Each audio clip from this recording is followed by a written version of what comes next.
We have some very special guests in studio today. We have Shanna and Ted of Worldwide Travel Team. Welcome to the show. Thank you. Glad we were finally able Thank to you get you very guys much. on. Yeah. Appreciate it. Yeah, absolutely. I mean, you guys were, I was thinking about this. I was like, you guys are, I think were some of the first people I met when I joined Adventure Unknown, and you guys were extremely welcoming. And I just want to say thank you because you guys were like almost like my welcoming committee when I first joined this place. So Oh, and also the coolest. Yeah, I forgot to mention for that. sure. The first time I met him was when I showed up here over Christmas in a onesie, That's right. and there was you. Who else was here? Was it Beeman and his wife maybe? Might And have been. then was it Todd and his wife? I think it was the 6 of you guys. Heebles or the Lanes? Heebles. Yeah. Yeah, and you guys had you guys posted on. I was coming from a photo shoot with an agent who was doing Christmas pictures with Santa, and then I looked at what's the Marco Polo, and you guys had a video of you guys rocking out on karaoke. I was like, that looks like fun. I'm gonna stop by and see what's going on. And you guys were up here eating, and I was just stop by. And the next thing you know, you guys are super like you said, super welcoming. Just sat down, had a great conversation with you guys, and it was just took off from there. You come in a onesie, we're like, we can be friends. yeah, this guy looks like fun. We're all about dress up for any kind of event, right? Yeah. Well, so like Ted, I kind of cut you off before the show started, but I kind of wanted to hear, how did you guys get into this whole, the travel as a business? Like, how did this all start for you? So I won't tell the whole story, but like I mentioned, how I personally fell in love with travel, which was Shannon and I were dating for a couple months, and she asked me if I wanted to go to Jamaica, that her travel agent had called her and said, "Hey, I've got a great deal. Would you like to go for a weekend?" And I said, "Sure, let's do it." So went to Jamaica, fell in love with travel, and fast forward to 2008. And fell in love with Shanna. Oh, of course. Of course. Yes. Right? That's right. Because Shanna took them and paid for that weekend in Jamaica. So anyway, 2008 is where it all began. At the time, I was still working for the police department. Shanna was working for the state. That's how we met, co-investigating child abuse cases. I was a detective. She was a state investigator. So a lot of that got to a point to where it was not really fun in our off time, and wanted to figure out a way to supplement our income to pay for our travels. And Shanna had this amazing idea of looking into maybe being a host agent with a company, and did tons of research. We attended a travel show up at the St. Charles Convention Center, and lo and behold, one of the companies that she had narrowed it down to was actually there. And that's how we got started. It just was one of those things where, we figured we could just book our own travel, and if someone needed some help, because we were getting a lot of friends and friends of friends asking us to help them with booking their trips. And next thing you know, it just became That's awesome. 2015, Shanna took a leap of faith and said, "You know what? I've lost my passion for what I thought I was going to do the rest of my life, and I want to do nothing but destination weddings."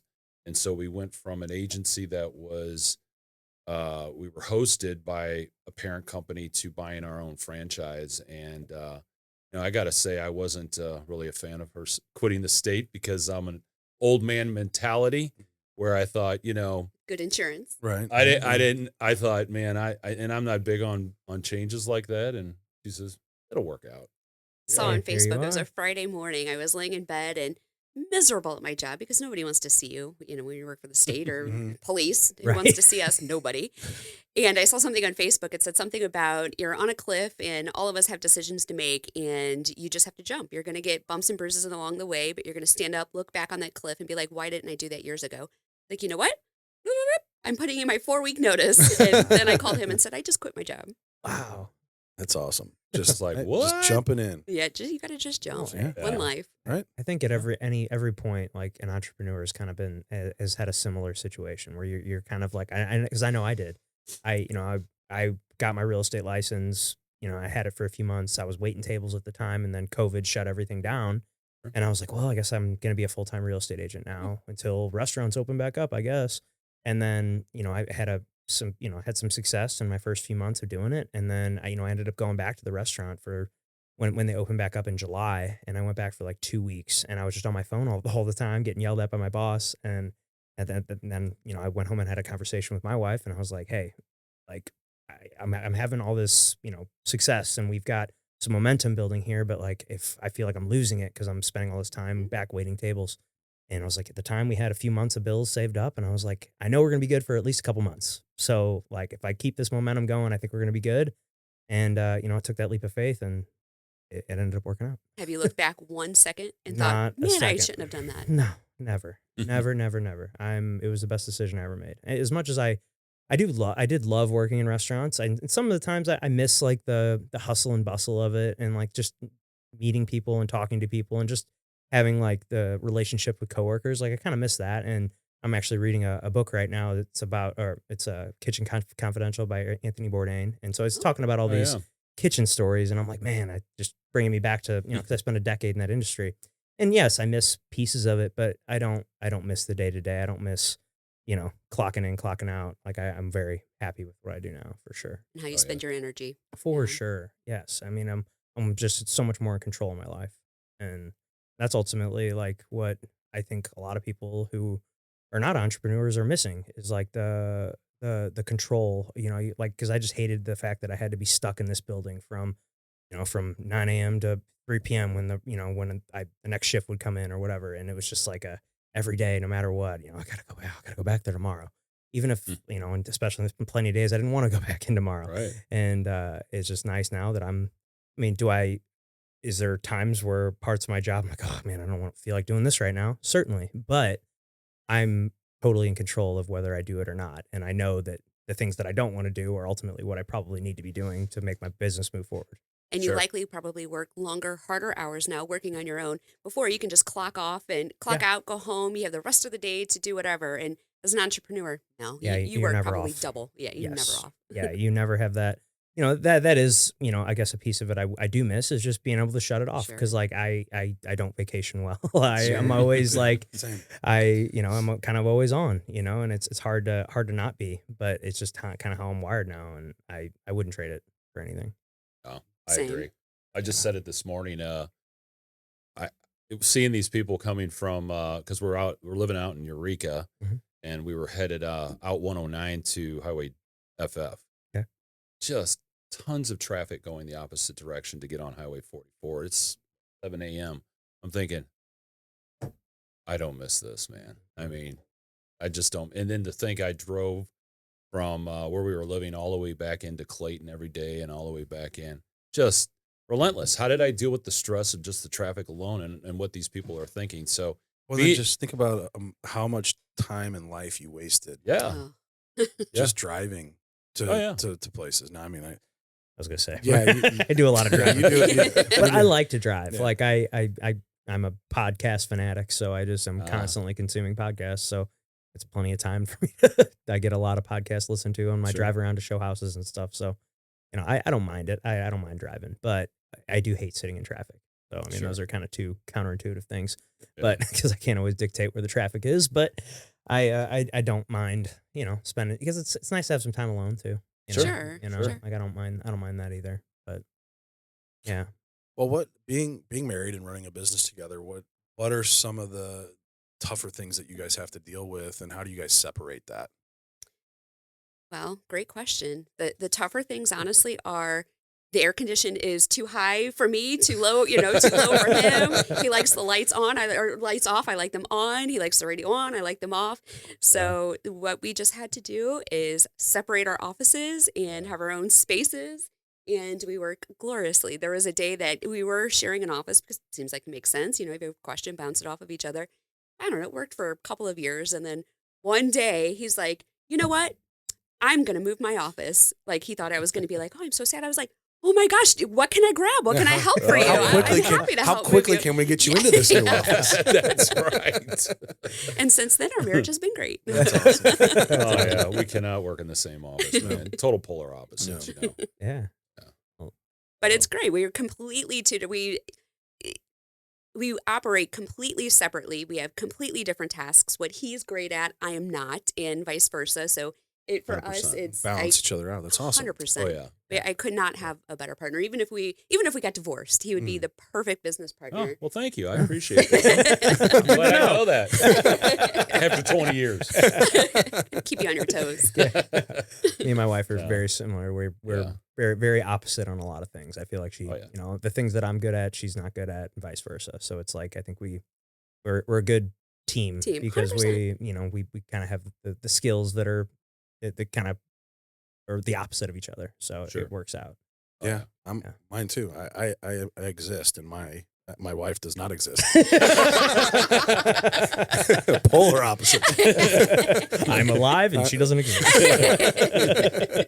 Yet. Yeah. Yeah. We're working on that for Yeah, you. Pat, we're working on it, buddy. No, after over the years, so when we bought our franchise in 2015, since then, we have technically 18 independent travel agents. They're independent contractors that work under our umbrella, right? So me personally, I'll be the first one to say I've never, even on the police department, I never wanted to be in charge of training someone else. So Shanna's not only running our business as, she's the brains and the initiator of why we are where we are today. If it wasn't for her passion and her drive for it, I'd probably still be working at the police department, let's be honest, because I didn't have a second plan after I retired. So, and over the past couple years, she's started a joint venture with two of our associates who were previous franchise owners that have come on board, and they've developed this program where it teaches new agents that come on board with it, onboarding process, right? Mentorship. And just an amazing thing that she's done, and I don't know where she carves out the time for it, but because me personally, I'm still battling setting my own boundaries on work hours. Like I mean, I may start working at 9, 10 a.m., maybe sooner, more than likely not, but I'll work until my eyes are closing. I mean, I am my worst own He works boss. until our big fat dog, who's big 110-pound American bulldog, literally sits at his lap and like whines and paws at him. It's time. Get off the computer. That's my biggest struggle as, I guess, an entrepreneur, I guess you could say, if you call me that. But I just, that is probably that and delegating, taking what could be off my plate and giving it to, say, one of our assistants that I'm just a control freak. Yeah. That's what it all boils. Well, and if you enjoy it, though, I mean, if you enjoy working from that time to that time, I mean, that's the difference. Like, if it's like, oh, man, I really hate these long days, that'd be a problem. But Sure. It sounds like it's something that you enjoy doing.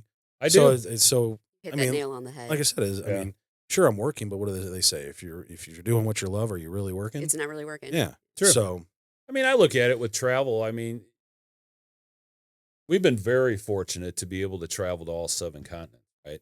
So, in any opportunity that we've ever had over these last now almost 16 years, if our schedules worked out and we were able to go, man, we went. We did our homework. We, between the two of us, we've probably visited 350 resorts throughout the Caribbean and Mexico, and then on top of that, all your transatlantic travel over to Europe and Southeast Asia and all over there.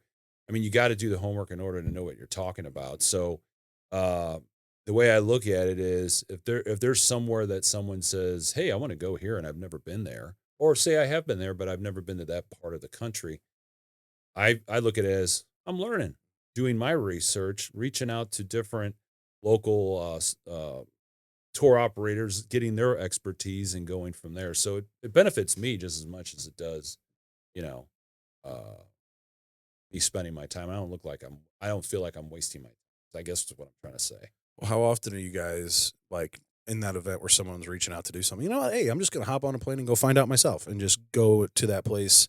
How often do things like that happen? How often are you guys, someone's asking you to do something, it's something that you guys might not have done before, and you're like, you know what, that sounds really cool.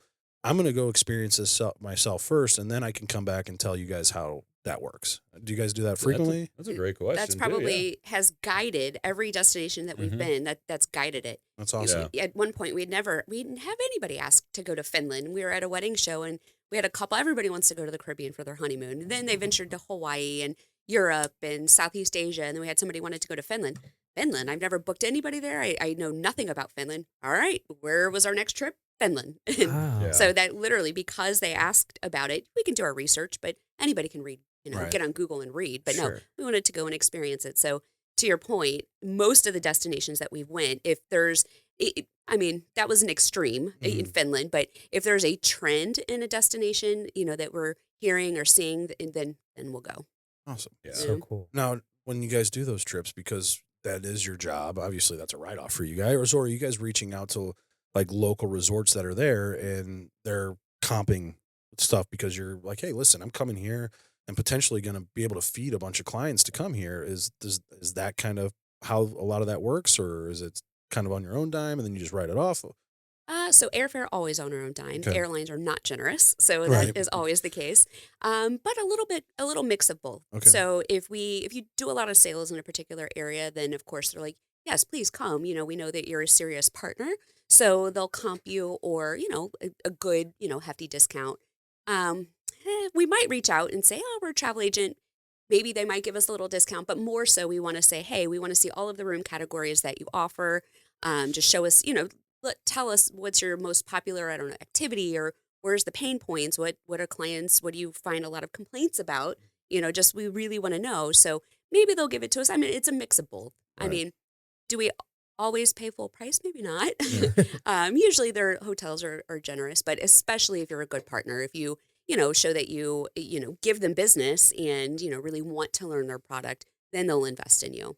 Otherwise, Well, and how, on the flip side of that, how often are you guys going like undercover, incognito, just to see like, hey, are they only doing this because we're travel agents and treating us different because they want us to get people there, or let's go undercover here and not tell them that we're travel agents, so that way we can get the real experience on what our clients are going to experience on that. well, that's a good question. Back in the day when the market wasn't so saturated with travel agents, now there's a dime a dozen, to be honest, and not everybody is a serious entrepreneur, or maybe it's a hobbyist or whatnot. But there's what we're kind of unimportant, I guess, when we show up now because maybe 20% of their occupancy are travel agents. Some are actual partners and some are hobbyists, but honestly, they don't give us a ton of extra treatment, just because there's probably if one of us are there, there's probably 50 at any given point. Well, and that's the thing too. Like for us, I mean, being in a service-based business, we, anybody can go online and apply for a mortgage Sure, or anything like that. Like, how has that affected your business and how Sure. you and the approach that you guys have? It's difficult in that people use somebody who they know, trust, and like. So if I just started out, my friend, of course, is going to use me. They'll refer everybody to me just because I'm their friend and they're a good friend and trying to help me out. So it's difficult in that, but I think that clients can read between the lines and the instant they talk to you, Right. you don't know the answers. Maybe they'll still give you a shot. I don't know, but if it's a good investment, probably they want somebody that is a little bit more seasoned and can bring value to their experience. So I think that you might get the referral, but until you have the knowledge base, the client knows. So it's difficult maybe not getting the referral at the beginning, but you'll get a lot of people that will end up calling and saying, I've talked to 3 travel agents, and that usually is maybe somebody a little bit more inexperienced. Gotcha. Well, it didn't occur. I mean, it didn't occur to me that there would be like inexperienced travel agents, because I mean, I'm just equating this to what I do, and Sure. there's plenty of hobbyists or part-time real estate agents out there. I shouldn't say hobbyists, but part-time real estate agents out there. And so, like, what is the process like to get your travel agent license? I would like to say that it's very vigorous, and we've done, lots of, gone to West Point and, done lots of but to be honest, it's nothing. Like, Oh, you don't really? have to have a license to be a travel agent. Got it. Okay. So you really, if you want to do good in this industry and, be the best at what you want at your craft, you have to take it upon yourself and do all of the trainings and meet with the vendors and go to all of the in-services and, everybody has a training, they want to teach you their product. So if you don't take the time to do it, well, it is going to read that way, to the client that comes to you, and you will lose the business. And we all did, everybody that's new, we all made mistakes, at the beginning. You don't only know what you know, We're and human. we're and human. It happens. So it takes time, But you learn from those but mistakes. you learn Right. from Yeah. it. Yeah, It's like, absolutely. yeah. I mean, over the years, meeting all these nice seasoned travel agents that have been in it since 80s, when they still hand wrote boarding passes for planes. Oh, I'll wow. tell you that you were required to maybe have some, because there are some community colleges that have courses just related to the travel industry, and that's great.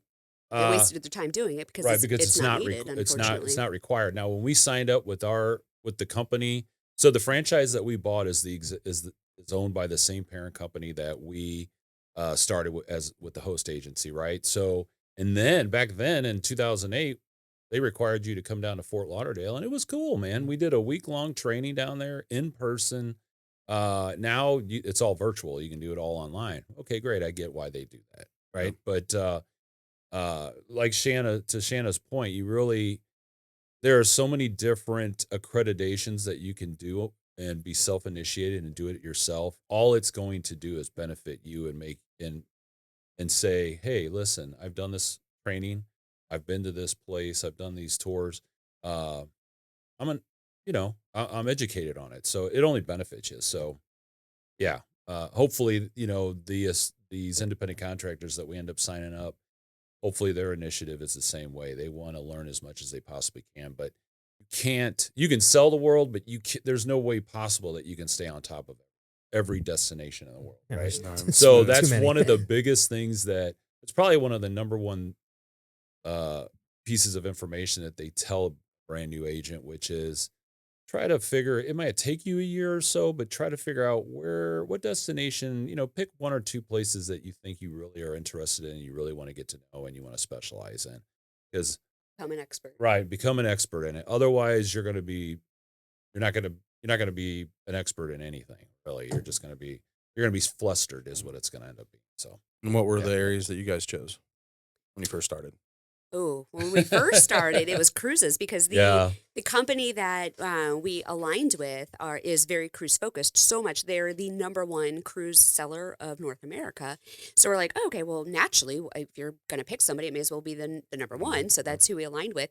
But being in the Midwest, we couldn't give a cruise away for free. We're landlocked, and we just thought it was going to be easy, like everybody in Florida or near a port that could sell a cruise, and we couldn't sell a cruise, so to save our life. So everybody wanted to go to the Caribbean, Mexico, Europe, or whatnot. So we quickly had to learn and pivot and learn the land product very quickly. So much that our franchise, we were I think 6 months into it, and became the number one land sales out of like 2,000 franchises.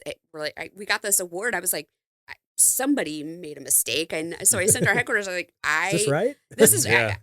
this is very pretty, but you spent the money on the wrong person. Sorry.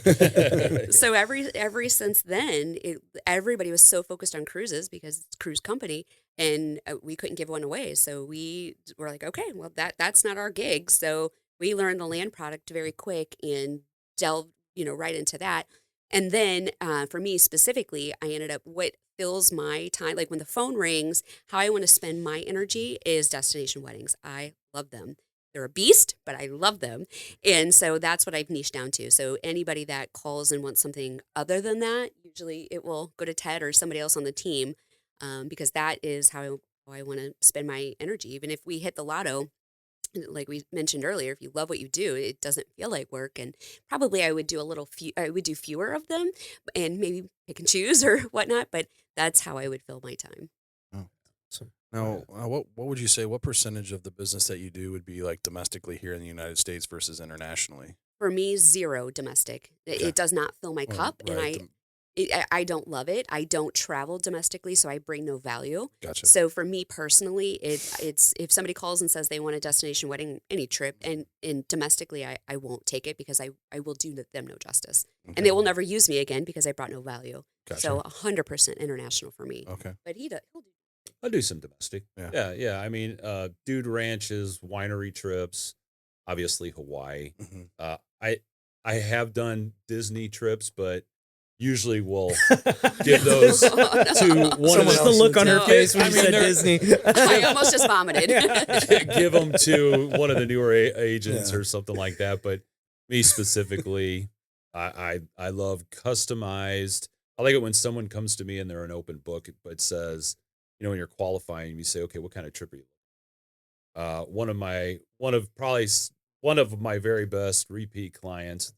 They're based out of New Mexico, retired couple, and they always have a killer idea, right? So they got a hold of me and said, "Hey, we have one of our granddaughters is doing a semester over in Ireland. We want to go over there, do a little touring, and then we like to go to Vienna. Do you think that's a great idea?" And I'm like, anything's a great idea. Now, logistically, let's look at it and see if it is going to work out for you in your time period, blah, blah, blah. I just like it when someone says, hey, this is what I'm thinking. Um, I would like this kind of accommodation and, this, that, and everything else. I just love 100% customized. It's like an international Yeah. puzzle. I was going to Right, say, that's that's exactly what right. I was going to And- say. It's and like you're that- just giving you the pieces and you paint the picture Right. or whatever. And yes, it really benefits them when it's destinations that I've built a relationship with different suppliers in those areas because I have a fantastic time. Other than that, it's just, okay, let me figure out this, like you said, puzzle and put this trip together. And If people that's what I only love. knew, if people only knew and had an insight, this guy, he's masochist, I think? Sadist Yeah. masochist. I He's don't a know what that masochist. even means. I'm often educated. I don't know what that's too big of a word for me. He You gotta like, tone it like down. inflicts harm Yeah. on yourself. The Okay. hours he spends on these customized, like your I love it. hours, I love like it, man. he will spend 2 days of his life sitting there, like coming up with these cool, unique, different things in these destinations. That is nope. My 88. No, there's no way. Dude, I've built itineraries where you build in a day to go get tattooed. I mean, Sweet. if that's what you're wanting and you want that experience, because I love that experience going to a different country and getting tattooed. I mean, I think I've got 2 that are still visible that I've gotten here in St. Louis. All my other work is all Over the over a world. different country. I've seen, Yeah. I've seen, I've seen- everything on your arms, So, but yeah, that's- I love that. And, that type of trip is what you're going to, it's just going to you're always going to remember Right. that experience, right? Oh, for sure. So, yeah, I And it's love on that. you permanently, so you're never going to forget it. That's you know? right. That's Yeah. awesome. Whether That's it's so good or cool. bad, Yeah. you're always going to see it. yeah. So, Hopefully it's good. yeah, I do. I do love that, and not just Europe, but Southeast Asia, South Pacific. But what a lot of people don't realize, though, with St. Louis, everybody would think, oh, New York, Chicago, L.A. They're the ones that have all these amazing package deals that have nonstop flights to the Caribbean and Mexico. Honestly, St. Louis is a unique city for that. And that's why the all-inclusive product is so popular in St. Louis. We have everyday departures going to Mexico, Cancun every day. Right. So is it all the Southwest and what? Frontier. Frontier. Yeah, not even people in Chicago have that. So it's just every certain days of the week. So, yeah, St. Louis is a cool place, I guess. Yeah. Been here my whole life. I Same love it. here. Yeah. Well, speaking of tattoos, what was the craziest place you've been tattooed? On my body? No, No. I meant like no. Dude. I mean, you can tell me that if you want, but no, I meant like destination. Like, do you like? So let's see. What do you think? Maybe Bali? Yeah. Yeah, so like we were in the midst of about a 3-week trip, and we started in Southern Bali and then worked our way up to the very center in a town. I think it's their capital, actually, Ubud, Ubud. Super awesome city. And what I loved about it is Shanna found this amazing resort that we stayed at, and you would think that it probably cost us $2,000 a night, and it was probably $200 a night. Oh Right? wow. Let me cut this down. I thought that he got kidnapped, like arrested. Oh no! You got to let me tell the story. Let me tell the story. Yeah, we've got time. This is a We've great got plenty of story. time. That's Yeah. what this is Let for. me lay the groundwork Yeah. here. Why I love this little town, right? She every day she says, "This is your one and only job. Find me a massage every day." Okay, we're there. What 3 nights, something like that, 3 or 4 nights. So the resort would give you a free shuttle to the town. I would take it with her. They would drop her off, and they would drop me off in town, and I would just go. And it seemed like every block there was a 7-Eleven, and go in there, buy me a few cold beers, couple cloves, started hitting all the different tattoo shops. I thought, man, this would be cool to get tattooed. So did a little research. Anyway, we move on to the furthest part on the east coast of this island. And I said, I think I want to go back to, well, it was what, an hour and a half drive. The resort. After we just spent, so Yeah, he's yeah, gotten yeah. a little bougie with his accommodations. So after, so we moved to this little. This is a good story. We should tell him about this part of the story. I don't know which part you're talking about, but we moved. There's a lot of good parts to this, to the last part of this trip. Well, so we moved to this new. I thought it was adorable little accommodation, and It was. from where we just came from, he's like, what's the most expensive, nicest room that this place accommodates? It's like this 14-story, not really, gorgeous room. 2-story bamboo wooden home that's on they had 2 of them on. It was a tiny little property. They had maybe, besides these 2 houses, I guess, they had maybe 6 or 7 little bungalows. The common bungalow wasn't good The enough for common Big bungalow Ted. was nice, but I thought, Why not? it's like an extra $100 a night, man. You're only spending, it's cheap. Oh, I don't know if it's $100 a night, maybe $100 an hour. It was a good upgrade. And he said, whatever. we're here. We're never coming back. Let's go talk to him and see if we can get this room. Okay, great. So we pay the money to get this room. Mhm. He says, I'm going to spend all day tomorrow to go back and backtrack to go get this tattoo. Yeah. And I said, well, I'm not going. I'm getting this massage by the shaman, and it sounds amazing. So you're on your own. Let me tell you the story about this shaman. But anyway, go ahead. He just sells these tattoos to me. Like, it's just, because I was not a tattoo person, and I thought it was unprofessional, and I didn't want it to show all that's a these whole nother things thing. Yeah. back in the day. Now All he looks like different it looks like he just got out of prison now. Yeah. But so he's gone 12 hours. I was. You don't have like the stalker app back then, like I can't figure out. We didn't have service on our phones, and the shop didn't have any Wi-Fi. I didn't know what So- shop he was at, so I'm going to she was a Brit owner who owned this place. I'm like, I don't know where he's at. I don't know what to do. I was panicked. No way to get a hold of him. And so, I guess I'll drink and go to bed. I mean, what else can I do? I don't know how to track him You down. had a 2-story bungalow. You could have. I did. I mean, I probably read a book. Well, and had a if she was glass- from the 14th story, she might be able to see it from there. Right. Send over the drone. I don't know. You want to know what happened was I got there and it's a one artist, one manager shop. That Okay. was it. There is nobody else. It was small. It was it was like the size of this room, to be honest with you. Well, the deal was the free ride from the hotel. He said, "Oh yeah, I'll wait around and I'll take you back." Well, Ted, 12 hours. I'm not going to wait around for you, man. I got to go home to my family. I'm like, well, I get it. I guess I'll figure it out. Stay here tonight or whatever. So it gets to be, I don't know, probably 1 o'clock in the morning. And I had my whole arm done.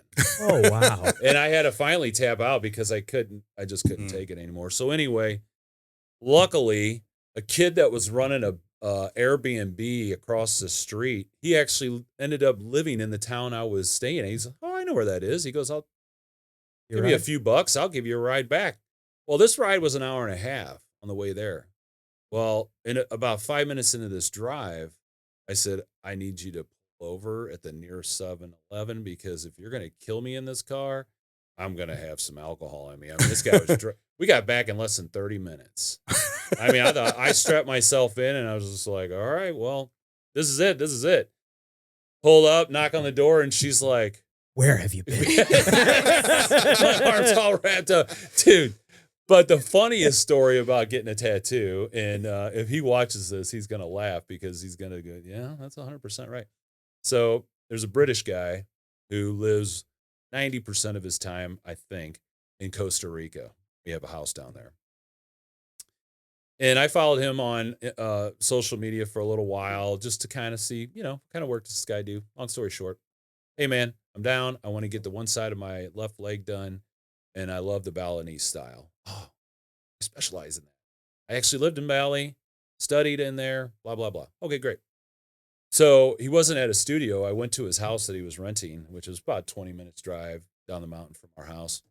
And it was the rainy season. And power kept going on and off. There was a point, it probably should have taken maybe 6 hours, but because of the power issues coming on and off, and he has dogs and a little kid and all of this going around, and I'm laying on an old, like, used massage table. I think is what it was, and barely held me, right? So at one point in time, he had to take his cell phone and get it like a sweatband to hold it on his forehead so that he could see how he was tattooing my leg. And I'm like, yeah, this is going to turn out. It's going to turn out. It's going to be great. It's really going to be good. And she's like, how much longer? How much longer? I'm like, dude, the power keeps going up. Anyway, he finishes. Unbelievable. Really? So if you're asking me what is the craziest scenario, that was probably. But then the next year I went right back to him because he ended up going to a studio, which was like another 10 minutes. And anyway. Now that I think about it, all of our possible divorces all came from your tattoos. Every single one. Oh, yeah. Well, you know what? You're probably right because so we were on a travel agent training, they call them familiarization trips. So what that is these suppliers will send out emails or call you and say, hey, we're going to Tahiti and we're going to visit 5 of the islands, 5 of the resorts, and we're going to do resort tours and blah, blah, blah. Here's what it's going to cost you. It's a heavily discounted. I mean, there's no lie about it. So we did that. Last day, because anybody that's had tattoos knows you're going to be in the sun. Don't get tattooed. Do it on the last day when you're going. So I said, hey, Shanna, I made an appointment. I'm going to go get a little Tahitian, Polynesian little band on my forearm here. I had nothing here. All right, I'll stay back and I'm going to work. Take a cab, get there. Guy goes, you're too big, man. That'll look ridiculous. Why don't you just do your whole forearm? I said, why not? He said, all right. Now, if you want to know about one of the coolest places to ever get tattooed, going to be. Really? All right. These guys don't use, now I'm sure there's some shops there that they stencil, but these guys, all hand drawn. It's almost the same thing as selling a trip. They qualify you. They ask you, what is it that, why do you want this tattoo? It's important in your life. Right. What are you going through right now? What have you gone through? Blah, blah, blah, blah, blah. They interview you basically. I always give a tattooist free will. Yeah, me too. You design it. So I stood there about an hour and a half. He designs it. He goes, what do you think? I said, awesome. He goes, all right, let's do it. 6 hours. I get back to the hotel. I said, hey, what's going on? And she's like, let's see it. And I go, pfft. And she's like, are you kidding me? Why your whole arm? And I said I was too fat. I would have looked ridiculous. And she's like, you're such an asshole. You're going to have to wear long sleeves the rest of your life. I said, all right. That's fine. It is what it is. Yeah. Then he worked me down. Now I'm over it. Yeah. Well, you have some tattoos now. I did, Or, yeah. that's what I've seen this one. Finally, tell them the story how you got that one.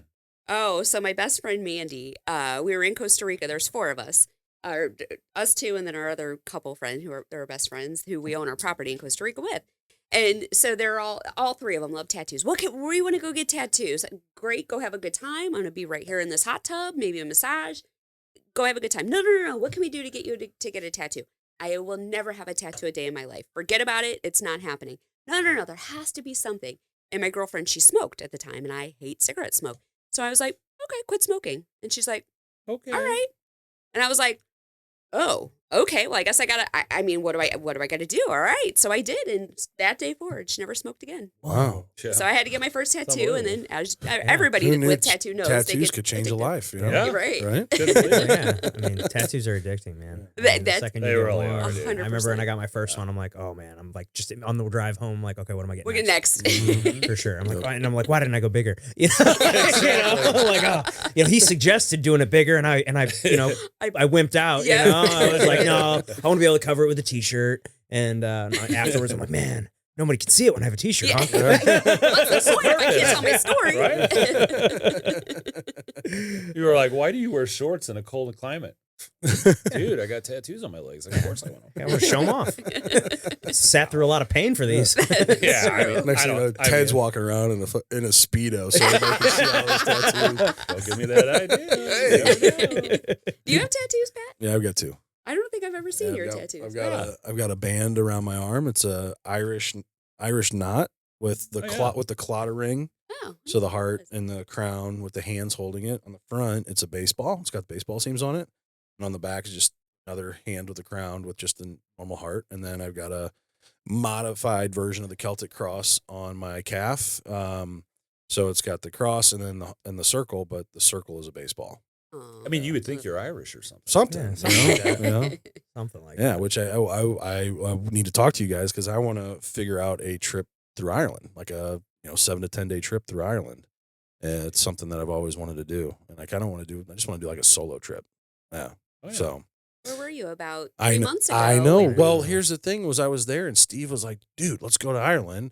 When he's like, "We're going to Ireland. You should come." And I'm like, I mean, if you would have given me a couple months notice, maybe instead of like you're Next leaving in 2 weeks, Yeah. like I could have planned this with my ex-wife and the kids and all that. I get it. But I need a little bit more time than 2 weeks. So, but no, that's the one of my goals here for 2027. So is to do an Ireland trip. So You'll something- love it, man. Yeah. And I'll be honest with you. I think some people just aren't comfortable driving themselves around in a foreign country, right? But you're going to have a better time because you're at your own leisure. Sure, is it nice to have a private driver? Of course it is. Then Right. you don't have to worry about anything. But we love renting a car and just going. Yeah. I mean, if you can do that. So just know ahead of time. Yeah, the roads are smaller, and you're on the other side of the road. But give yourself a day, and you're good as golden, man. Thanks Are for you good driving stories. on the other side too? Like, are you? Oh, yeah. Sitting on the right- other you're- side. Yeah. Okay. And Stick shifts on the other side. Yeah. Now, I'd have to learn how to drive. I haven't driven a stick in a really, really long well, time. see, So- you rent a car, and that's how you learn. Yeah. Yeah, Make sure you get That's a make sure you get the insurance. Heck yeah, man. No, it's a lot of fun. So, yeah, love to help you out. Awesome. Now, for each of you, is there one trip that you guys have planned that's for someone that sticks out in your mind? I love that question. Well, I wouldn't say one particular trip. I would say we've had the pleasure and privilege to plan 100% surprise trip for somebody. Oh. Really? Couple people, yeah, where it's like, here's my budget. Here's kind of what I would like to do and what I don't want to do, but I don't even want to know where I'm going. Well, I'm showing up at the airport. Yeah. Whoa. To be honest, that's how I would do the Ireland trip. I'd be like, hey, I want to go to Ireland. I've got this budget, 7 to 10 days. Let's make it. Do whatever you think. Do Yeah. whatever you think I should do. Yeah. You've been there. I haven't. I don't know Yeah. what to do. So I had so this was a referral from Sheila Stewart, Joe Okay. Stewart's wife, and she's like, I think it's her cousin or girlfriend, or I think it's a cousin. She's like, so mom reaches out. They live in Tennessee. Mom says, hey, listen, I've got a son. He's early 20s, never been anywhere outside of the U.S. And for some reason, he wants to go to Japan. And I'm like, hey, let's take it slow. Why don't you go somewhere a little bit where I feel a little bit more comfortable? And so they picked Ireland. And he goes, and so he gets on the phone, and then we end up, I've said, well, are you going by yourself? No, my cousin. We're the same age. So these two guys started out with just wanting to go for a week. And I said, well, you have more time? And they're like, I said, how about 2 weeks? All right. Mm-hmm. And I said, make me a list of what you've heard is the coolest place you want to go in Ireland and what you want to visit and do and blah, blah, blah. So that's what they did. They made me a list, and they said, the rest is up to you, and just gave me full access to create this 100% customized trip. And these guys are just stoked. Like I get an email from them probably, I don't know, every 2 weeks. Hey, really getting excited. What else can we do to gear up for this trip? And so, yeah, I love that. It's That's awesome. always fun to do that. Going back to that surprise trip where the people didn't know anything. So what did you plan? So there's 3 that I remember. I Yeah, don't go know if you ahead. remember more. So the last one was Belize. So it was club members up here. And so they just had no idea. You're like, we're just No. going to show No. up to the airport, and that's the day we know where we're going. That's That's it. exactly Wow. right. Yeah, which is so much pressure because it has to be Sure. amazing. So we have to do a really good job of trying to figure out their likes, dislikes, where they've been, things that interests them. But what made it more complicated is they gave us, I don't know, 2 months. We want to go in 2 months, and we want to go during the prime season. Well, availability during prime season 2 months out is miserable. So they were like, okay, we have this great place for you. Can you just give us one more day? Because there's just so many like cool things that if you're there, you may as well. Anyway, long story short. So it was the rainforest, Belize, that took them, because they only had 3 nights, pushed them into 4. But we had that, and then we had another couple going to the Dominican. That was fun. We didn't even know them, and it was going to be.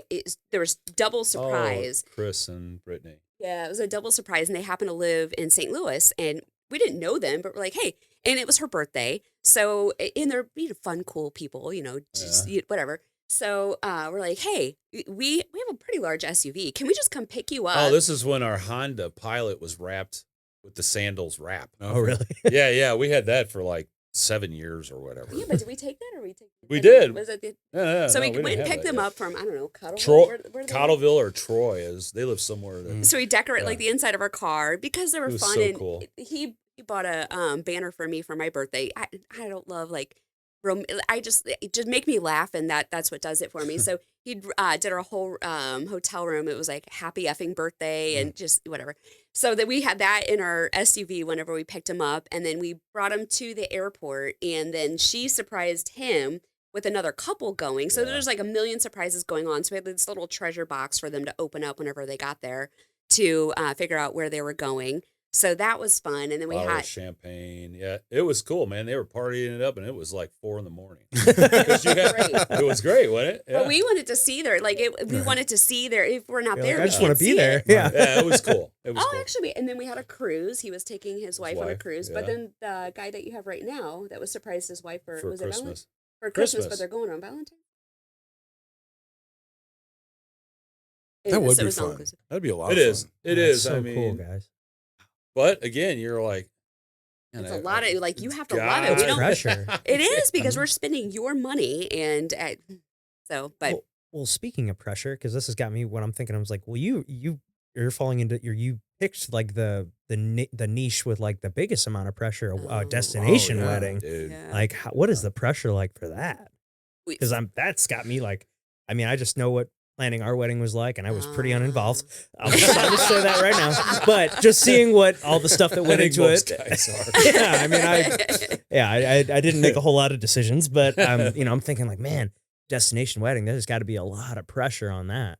Well, right? Or like, I mean, I'm sure it's awesome and like it's got to be super rewarding when it goes well, but like, man, Yeah. I feel like there's a lot of things that could go wrong. Like, There Well, is, but it's for me. It's like my couples. I've never had a bridezilla, groomzilla. I've had the most amazing couples. For me, there's 2 people in common for every group, and it never fails: the groom's mom and the groom's brother. Those are my hardest. It's almost Yeah. like, well, your brother got married here in St. Louis. How dare you make us, spend money to have to go Yeah. travel? And so for me, that's I have to do a lot of meditation, a good amount of yoga, to maybe a couple glasses of wine, just to just be very, I don't know, a good listener and try to sympathize. I'm sorry you have to go on this amazing trip to, I'm support sorry. your your son, but Mhm. no, but I love them. So I offer different packages where I can just plan the travel. I'm also a wedding planner because of this. I love to do it. So if they want that help, I can plan the wedding also, but I also can go. So I don't know, maybe 10% of my couples, I actually get to go and work the logistics of it. So then I really get to see it all come together, and I love them. yeah, There's it's gotta nothing be else. super rewarding to see, when you actually go and can see like the finished product. You're like, Yeah. Turn out. I did this. Yeah. Yes. Yeah, Yes. I've gone. I I put think all I've this only, together. I Yeah. think I've only helped you on one, right, You did. Yeah. dude? Where, That'll never be Ted doing that. There's a lot. where are they typically going? Mexico, Dominican, yeah. Jamaica, because those are the most cost effective. And Gotcha. most people choosing the destination weddings, it cuts down the cost exponentially. So if they're like, oh, cost conscious, those are the 3 guys. So all inclusives, number 1, hands down, like the best rates, the best wedding packages that you're going to knock it out of the park. It's going to be exponentially cheaper than having it at home. But I forgot their original question where I was even going with Just that. most common areas, places. Yeah, Caribbean, Mexico, Yeah. Mexico. Costa Rica, and then everywhere else, because everywhere else is Yeah. more expensive. But And and people at first think I'm going to get married legally in that destination until you explain to him every country is different, right? And once she explains that to him, hey, listen, you got to be here X amount of days, or you got to get a blood test, this, that. What's your percentage of them coming down and just saying we're going to have a ceremony? I've never had a symbolic. legal wedding. Everybody, 100%. Symbolic. People have got yes. Yeah. So that's how mine was. Well, You did a destination wedding? let me get to that.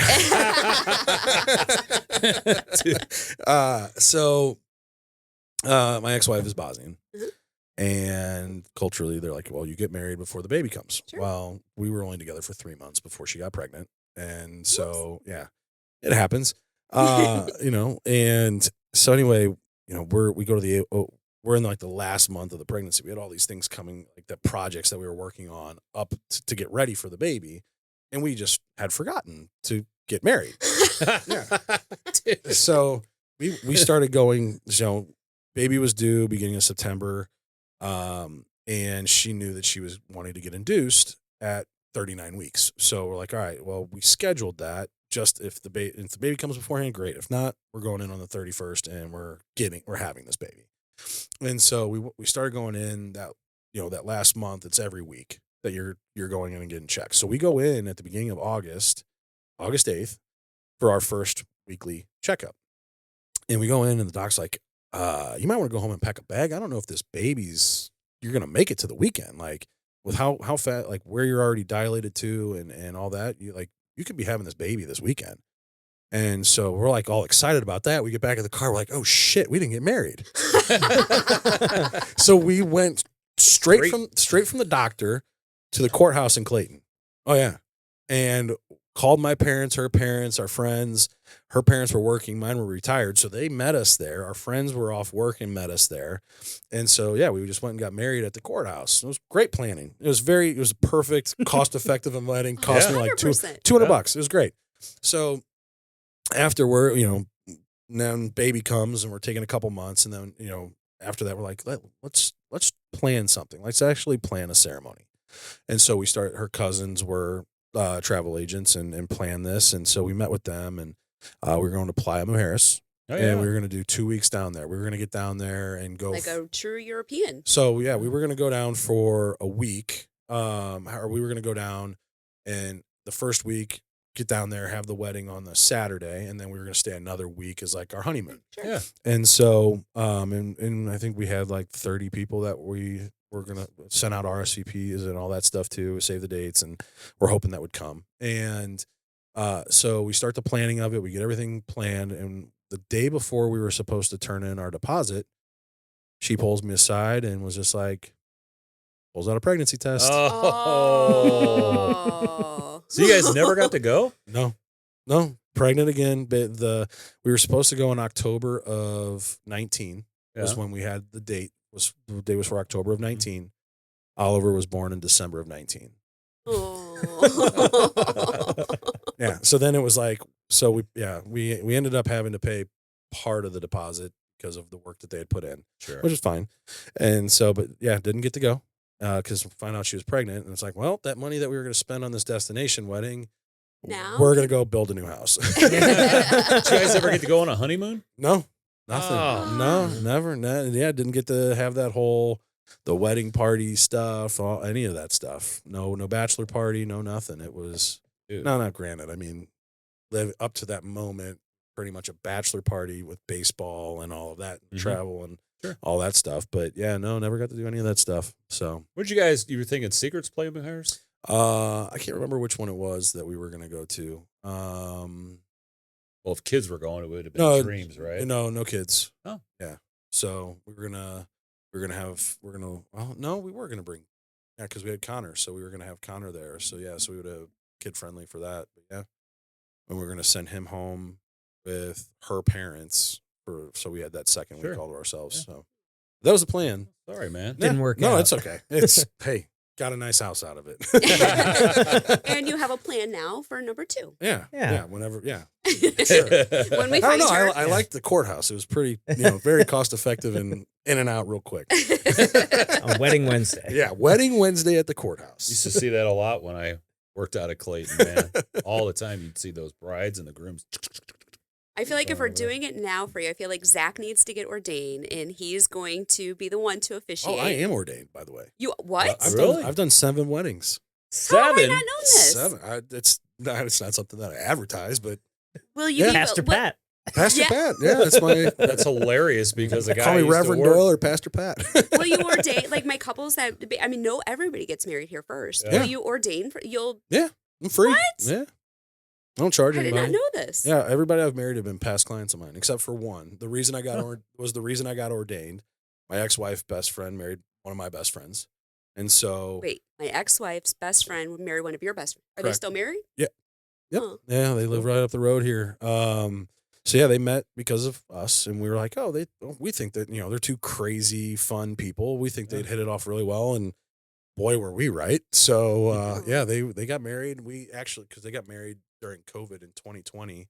So actually, it's funny. I got ordained while my ex-wife was in labor with our second one. So went in, got induced, and I'm like, I've been through this rodeo. We're gonna sit here for a while. Why don't I even figure this out? And my buddy's texting me like, "Hey, has the baby come yet?" I'm like, "No." He's like, "By the way, have you gotten ordained yet? We're getting, planning. This is 19, so before COVID." So he's like, "Hey, the wedding's in May, so we need to get that. Make sure you get that done." I'm like, "You know what? I got plenty of time right now. I'm gonna go get ordained." So I'm sitting there, going through online stuff and get ordained, and I'm sitting there. The nurses are coming in. I'm like, "All right, guys, I need your help. Is it Pastor Pat or is it Reverend Doyle? We'll figure out the baby name. Reverend Doyle. We'll figure out the baby name here soon. But is it Pastor Pat or Reverend Doyle?" They were like, "Pastor Pat. You got to go Pastor Pat." I was like, "All right, Pastor Pat. there we You go." know what's So- ironic about that? Hmm. The guy, I would call him a friend. He's an ex-coworker. He's retired. He was a priest. I don't know how many years. I'm going to say at least 10, 12 years. His name's Pete.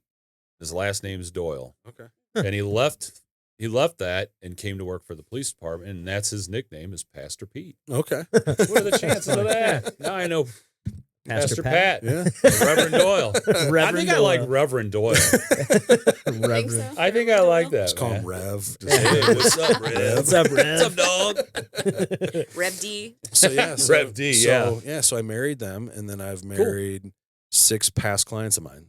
Like when they're buying houses, we're talking, and they're love talking that, about man. how like they want to buy a house before they get married. I'm just like, "Oh, by the way, if you are looking for one, I'm ordained. I'd be happy to do your wedding. I don't charge anything. I'm free. Just let me bring a drink or bring a date and drink your food, drink your alcohol, and eat your food." Yeah. And so they're like, "Deal." And so yeah, I've done 7 weddings, and right now I'm 6 for 7. that Have are you ever still had married. anybody want to be married at the house that they ended up buying? No, haven't had that. No, they've all been legit, like ceremonies and all that. Yeah. So Love it. Wow. Yeah. Huh, good to know. yeah. So if you ever need Glad anybody, I got a resource Yeah, here if you today. ever need anybody, let me know. I'm happy. That's like, yeah, I'll hap- go to hap- Mexico and yeah, marry right. somebody. Yeah. Hey, I'm non-denominational, so whatever you need. Awesome. Yeah. So, but yeah, it was a lot of fun, and it's a good time, and it's again, it's just a way to connect with a way to connect with past clients, and it's cool that they feel that comfortable with me through like going through 100%. that process, and then like, you know what, yeah, we want you to marry us. I'm like, oh hell yeah, let's do this. So it's been fun. Well, you might save a marriage right out here. Our good friends Shane and Jen are having a little controversy over who's going to marry them. Oh, So I can't that's wait to go tell them we right. have an Oh. option B for There them. we go. Yeah, there you go. Yeah. Let's just That'd get be it fun. done right here, right? That now. I- Do it I right would here at agree. Adventure Right up Unknown. on the stage. Let's There do you it. go. Let's do it I've on the already pickleball court. I put my my name in the hat to be their flower girl. So we Okay. have the Reverend and the flower. Like Yeah. we could. And Time- I'm jumping out of the cake since I already did that for Shane's 50th. There you So. go. I'll be the ring bearer. done and done. Yeah. All right, we've settled it. Got it all solved. There we go. Cool. One other thing I wanted to bring up here is Costa Rica, because Yeah. Costa Rica is it's one of 2 places I've ever been out of the country. So Oh. I love Costa Rica. One of my very good friends, his parents retired down there, and they bought a condo right on the beach, and me and my wife went down there with him and his girlfriend at the time back in what was that 21? Yeah, Oh, yeah. because. And we had just a fantastic trip, and I loved Costa Rica when we went. I definitely want to go back, but I know you guys own some real estate there. So let's how did that come to be? COVID. That was our COVID baby. So we were doing nothing but cancellations. You could not book because the world was closed, and we're always Costa Rica was our plan B. So not plan B, but our next stage in life. So we always have planned to retire there, and we're like, well, we have no work to do right I now. wouldn't So, say always. What? We knew we wanted to retire somewhere international. And honestly, Hawaii was on the list. But then when you do your due diligence and your research, you're like, yeah, this is not the right fit. Not to cut you off. The funny part about Costa Rica was neither one of us really cared for big old snakes, oh yeah, no, spiders, we did not all of that, appreciate the right? jungle. No. And we end up down there. And I remember the first time we ever went to visited Costa Rica, we were like, yeah, man, this is totally right. Yeah. Started Yeah, with the but people, and Oh, yeah. it's so cool. So- Pura Vida. Pura Vida. legit that. Well, and that's what my tattoo is. My first tattoo. Cool. Is I love it. So we had we went like that was maybe number 2 country or something that opened up. We're like, finally we can get out of here. All right, let's for Mexico first, and then I don't know, 4 weeks later we went to Costa Rica, and just God, love this place. Why? All right, we have nothing else to do right now, and we're doing nothing but cancellations. Let's come back down and just check out real estate for the future.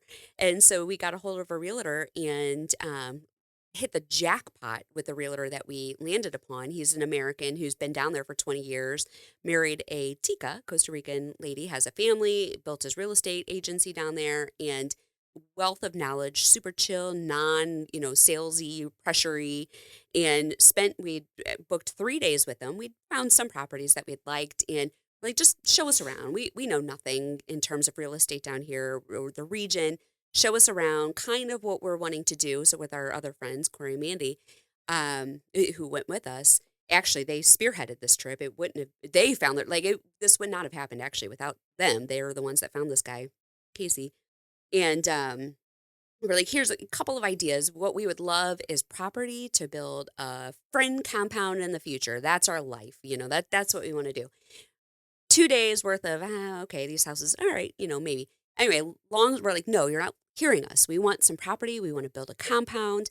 Long story short, the very last house that he had shown us was already kind of a mini compound with the main house and 2 side casitas that are, detached. And we all collectively walked in. We're like, we love this place. All right, this is it. We'll take it. And again, he's just very okay, usually takes, North Americans some time, go home, think about it. We're like, no, we'll take it. All right, let's at least go have some lunch and, we'll talk about this. We're like, you don't understand. We are going to take this. This is what we would like to have. Yeah. And all right, well, here's the process. I'll write it up. Well, I'll write it up. Yeah.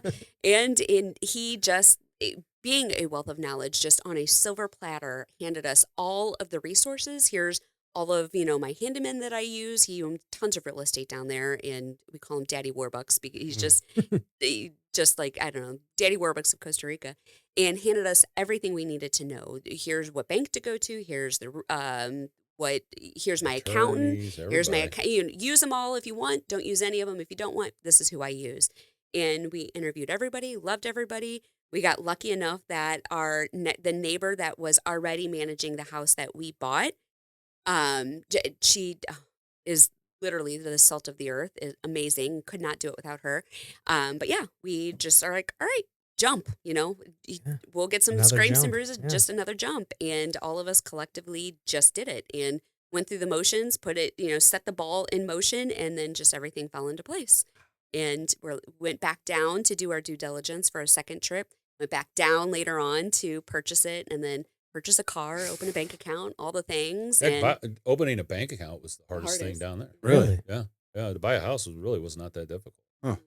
The most expensive thing down in Costa Rica is buying a car, though. Really?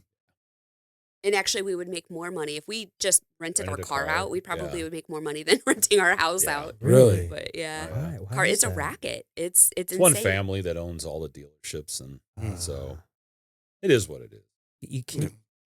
Can you buy a car elsewhere and bring it there? You can, but the Can. import fees. So, and the older the car is, the more the taxes are going to be Higher because the import taxes, yeah. they don't Like, want you to bring the old things. And so it's like, okay, well, now we're looking at a new car and the import fees versus, just buying down there. I guess so. We did, and we waited a while, and I'm glad we did. We bought a total beater of a car because the worst thing in Costa Rica potentially could be leaving your things in the beach or in the car at the beach, Car or clotting, car clotting.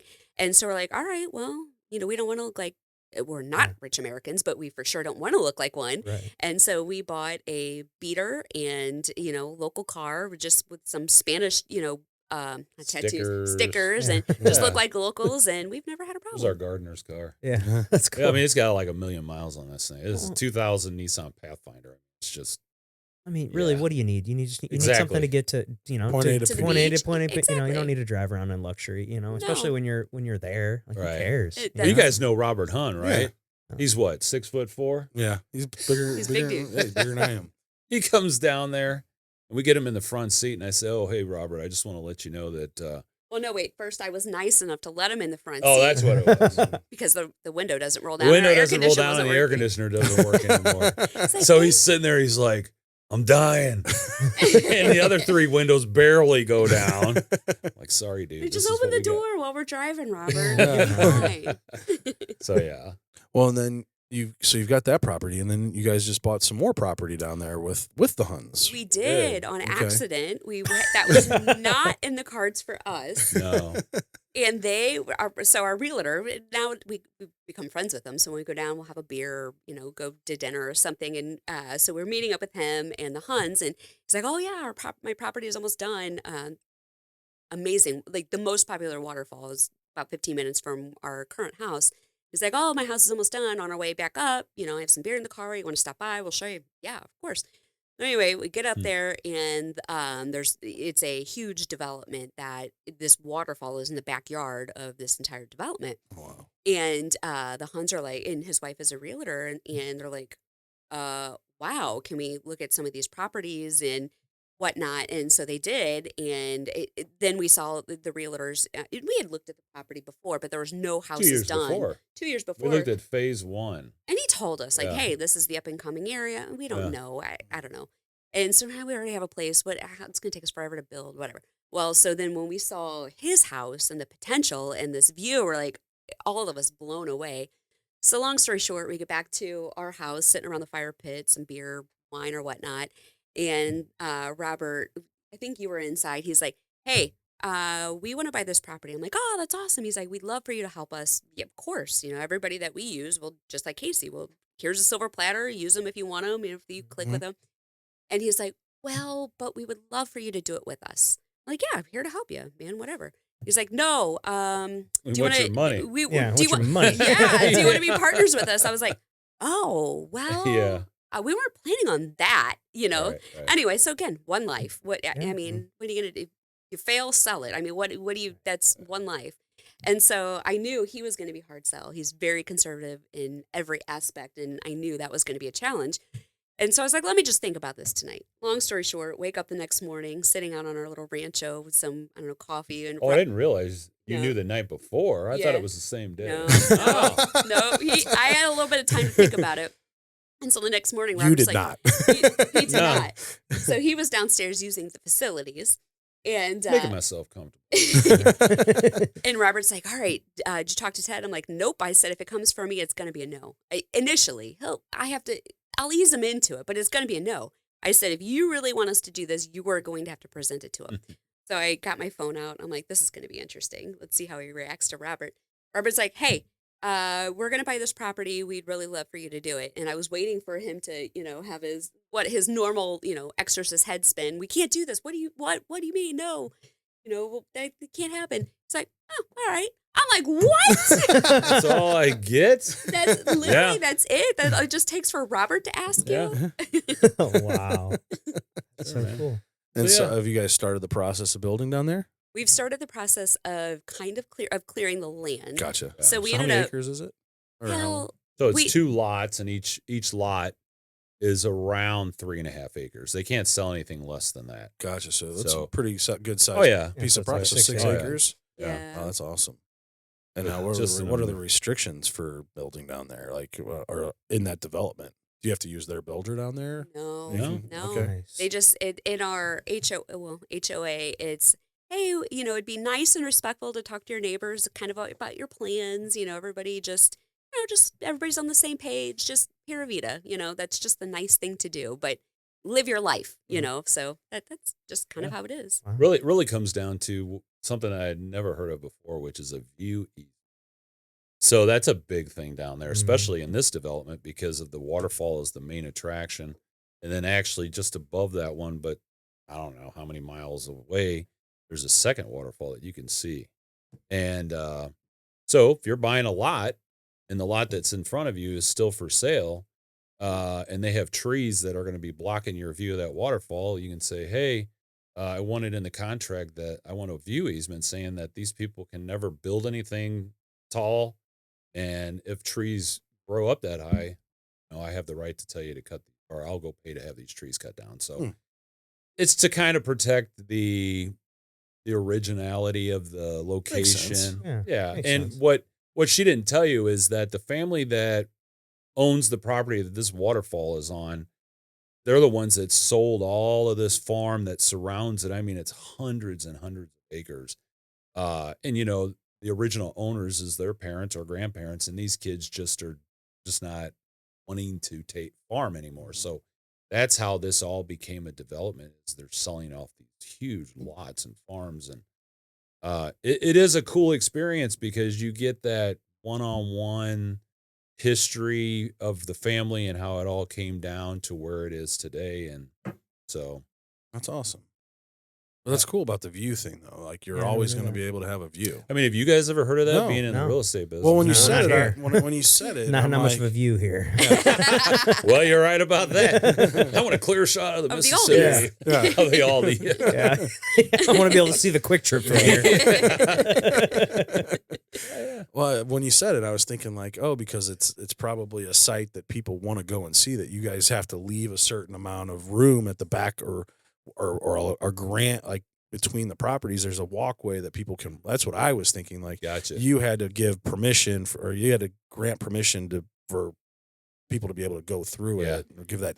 No, so we got a view easement. Our neighbor is our realtor. He bought, I don't know, 12 lots or something crazy in there. wow. So our neighbor is him, and we're like, all right. He's like, you're gonna want. He just super cool, chill, honest dude. He's like, all right, you're gonna want a view easement over us.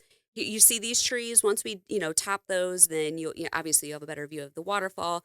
So all right, let me know what trees, and so that our view easement is over his property. And before we closed, he had all of that chopped down, so that on the sly, because I don't love you chopping trees Yeah, in I'm sure Costa they Rica, don't, yeah. but Yeah, they have protected trees down there. Yeah. But we didn't chop the whole tree. To be fair, let me just put that out there. We just topped it. Okay. And so Just every give it time, a trim. yeah, we just trim give it her a up. haircut. Yep. Haircut. Exactly. And they go out once a month, and it's his crew, and Once he just a month, huh? Well, on our property, on our Oh. property. I'm sorry. Yeah. And these guys, to prepare to build. dude, if Oh, you see I mean, they're just the hardest working manual labor you've ever seen in your life. Like, they don't take a day off. And you're Oh. thinking, oh, how do they clear this 3.5 acre lot? Hand machete, No kidding. maybe a weed whacker. There's no lawnmowers.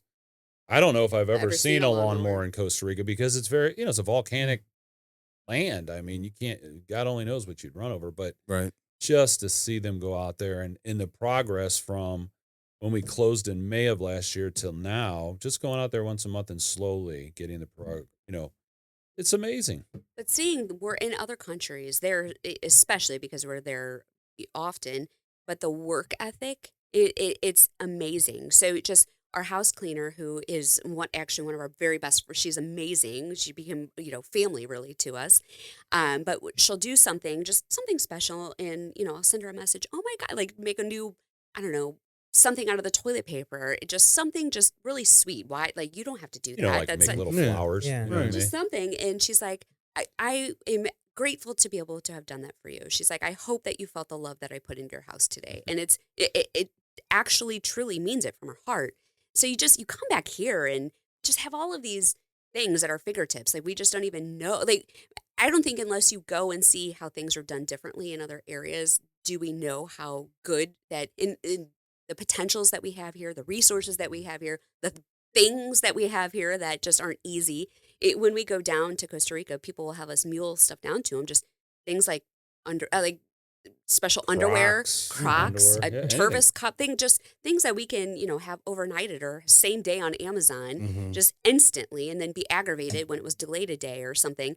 It's just so different in other places and don't realize that. So it gives you a different perspective and gratitude that we did not have before But I spending think so much time. I think the biggest thing though that I think we've taken away from the traveling, even if we weren't in the travel business, but just traveling, and it may sound cliche, but and especially with the relationships that we've developed with locals down there is they can't just get a passport and go Yeah. anywhere. I mean, sure, they could go to Mexico or they can go to one of the other little Caribbean islands, but their desire to come to the States just to see, I don't know, New York City or a relative that live here. yeah, or Texas or something. Dude, it's such a long process and it costs them so much money. And Really? 80% of the time, probably they get And have to denied, go do it go again. through it all over again. So, you know, it makes you really, it grounds you, It right? does. When we have a delayed People have flight no or a canceled idea flight. how good we've got it. No. And hey, listen, we're like any other person. We have to sit there and remind each other first world problems, man. Mhm. When our flight is delayed, and we're like, what do you mean we have this layover for 4 hours now? Yeah. And it's like other people would kill to have this 4-hour Yeah, layover right. to have the opportunity to come to this destination. And But I think for people, the more they travel and get and open their eyes to other cultures, they realize that as well. But if you're a person that only gets, some people only get to go on vacation one time in their life, and that's why or they'll stay local and they'll say, there's Yeah. so many things to see in the United States, which is true. it is true. But then we only know what we know. How do Right. you know anything different unless you go experience other cultures and you have a different appreciation, and it changes you. I was gonna Yeah. say, would you say that's your biggest mindset change from traveling? 100%. Oh yeah, dude. 100%. Yeah. Teaches you patience, understanding. I don't know. I When- like it could. I don't know. Why do we have? I don't understand why we have these wars and just you can go so much. Like when you just I don't know understand different things. It changes your mindset and opens up your eyes a little bit more than because you we've don't been- know what you don't know. Yeah, as you go. we've been to some beautiful places, man. But I'm telling you right now, if everybody always asks us, "What's your favorite place you've ever been?" Well, it just depends on Where you're why at? we in were life? you're going going. there, right? Yeah. But I will tell you, one of the most eye-opening destinations was the country of Turkey, Really? and just going to Istanbul. I heard You're it's like, incredible. So Holy incredible. cow, man! The history here. What about it? Yeah. There's just so much history, and like you could spend probably a month there. Really? Just Yeah, in that city just in alone. the city and alone, man. Their shopping area, the Grand Bazaar, it has a sign kind of etched out there.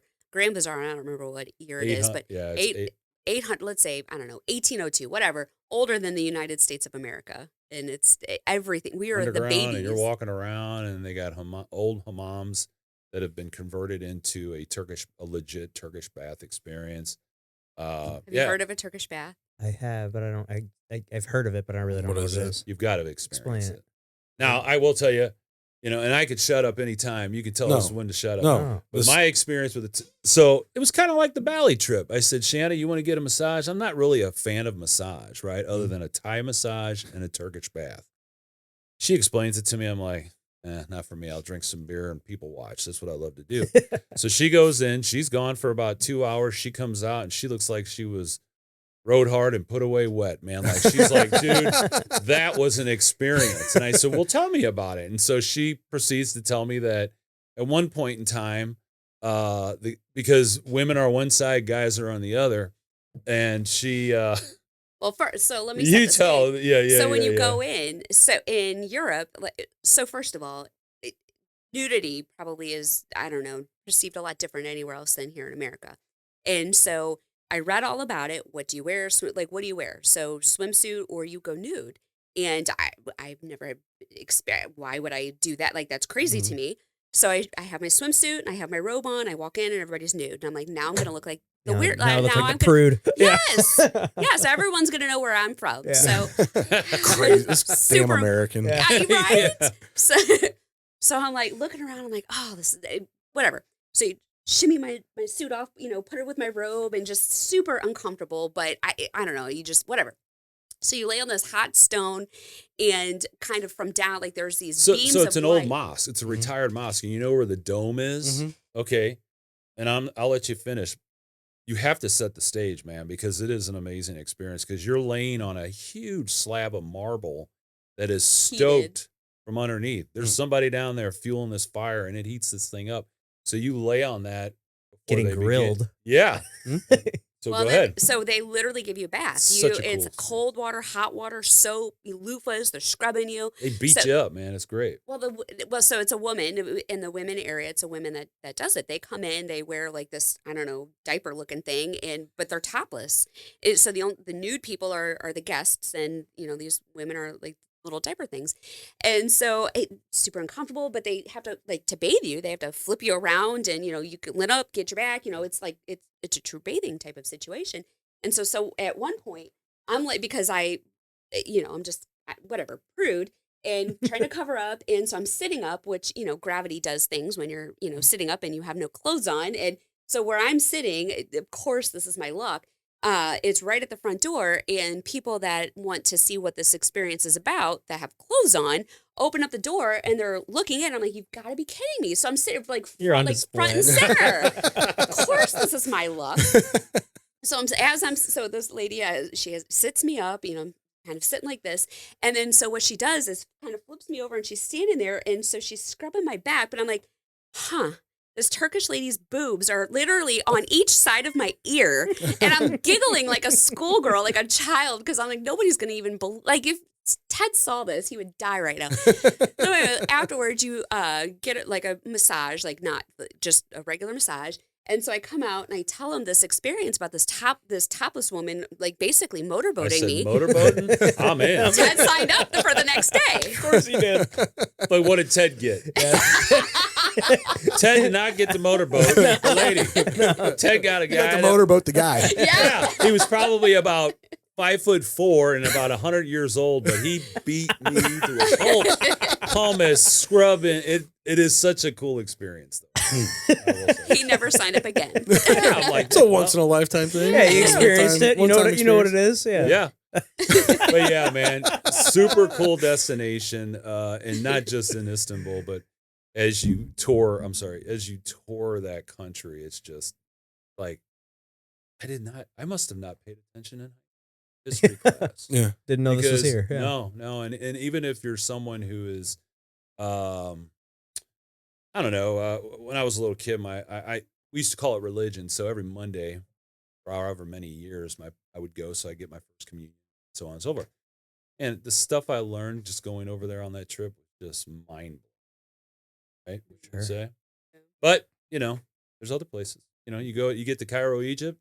You're literally standing there next to these pyramids. You're like, yeah, big block, and it just doesn't sink in. What it is. Yeah. Until weeks later, maybe months later, you're flipping channels and you see, the History Channel, and you're like, I was there. Like, you see it in school books or read about it or see it on TV, and it's unbelievable. Doesn't do it justice. Right, and then just what it took to build those things and how. Well, they have no idea how they did They it. have That's no idea. exactly Right. Exactly right. yeah, like how they do it. Most of Yeah. the stones in those core, most of the stones from the pyramids are from a quarry 500 miles away. Exactly. Like, how did they get there? How did they get those there? And then how did they assemble it so that each side? I mean, you can't even fit a credit card in between Right. each block, and they face perfect due north, south, east, Mhm. and west, and there's just all these things that we just don't know. I mean, they're discovering all this stuff underneath the pyramids now. Like, the ancient Egypt fascinates me. Oh, you could go on. That's definitely a Rest of bucket your list life. thing, Oh, a yeah. bucket list trip I want to go on. I have at some one tip point. for you if you do. Yeah. Do not take any of the rock from the pyramids Yeah. that have the little hieroglyphics on there. Oh yeah, Well, it wasn't from the pyramid. It was from one of the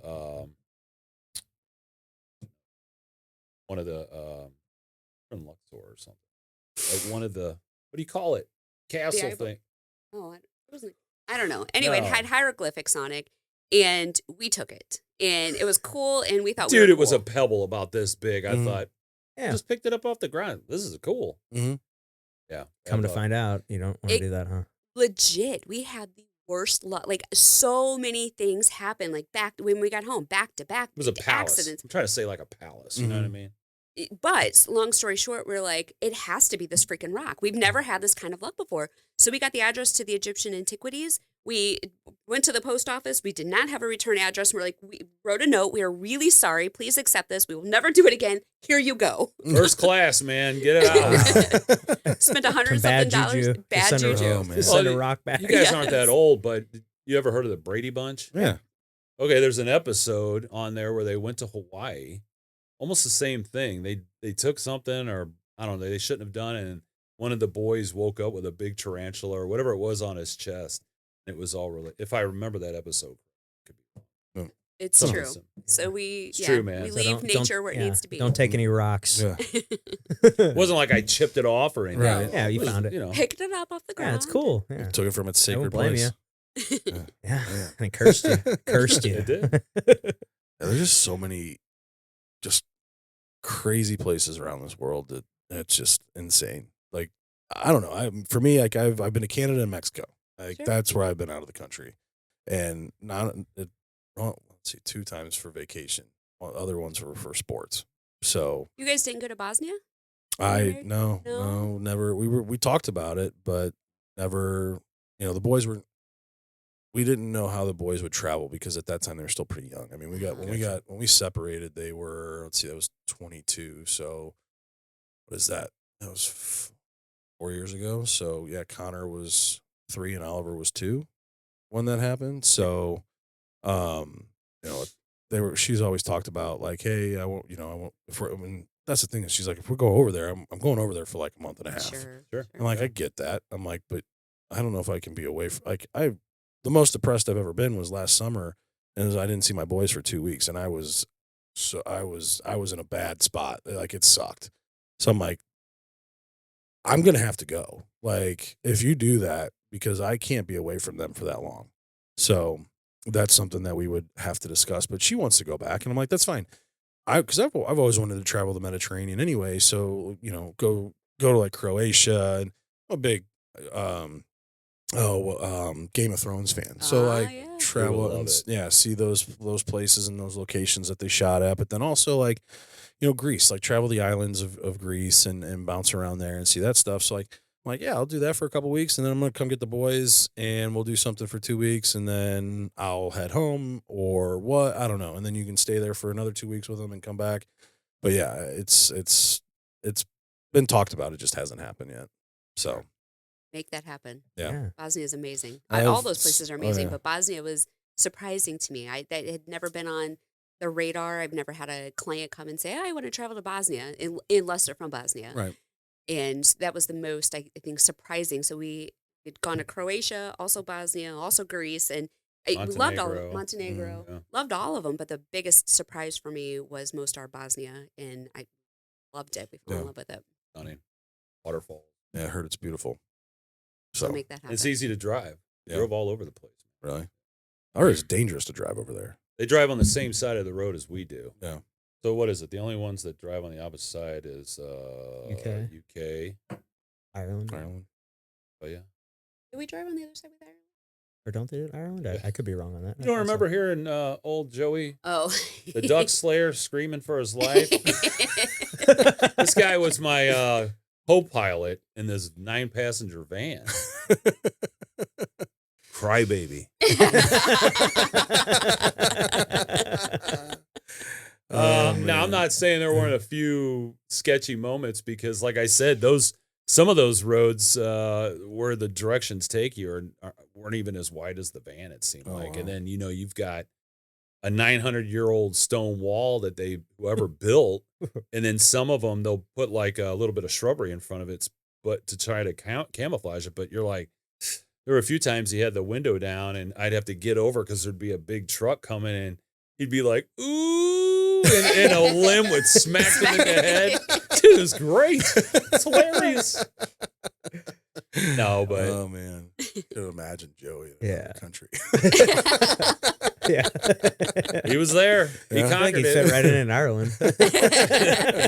True. The American millionaire. That's what we called him over there. The American millionaire. Uh-huh. Oh yeah. Oh, that's awesome. Well, guys, this has been so fun having Yeah. you in here. I've had a blast getting to know Same you guys here, better, man. and thank you guys so much for taking times out of your day to come on. Thanks We for asking appreciate us. it. Yeah, We do well, appreciate it. Absolutely. course. Is there anything that you wanted to bring up before we get you out of here? I don't think so. Anything you got? Well, before we get you out of here, we do end the show the same way every time. So before we get you out of here, Pat's got one last question for All both right. of you. You'll each have an answer for this. All right. So here lies Ted. Here lies Shanna. What's it say on your tombstone? Oh, That's a great question. wow. Man, that's a really good question. Mhm. Well, first, it wouldn't be a tombstone, so it's probably going to be like a wine glass. Okay. For me. What's your wine glass say? Wow. She came in on 2 wheels, I think. I don't know. Like, wow, I don't know. And you lived your life to Oh, the that's a fullest. good I mean, that is one. for sure. What's tattooed on your finger?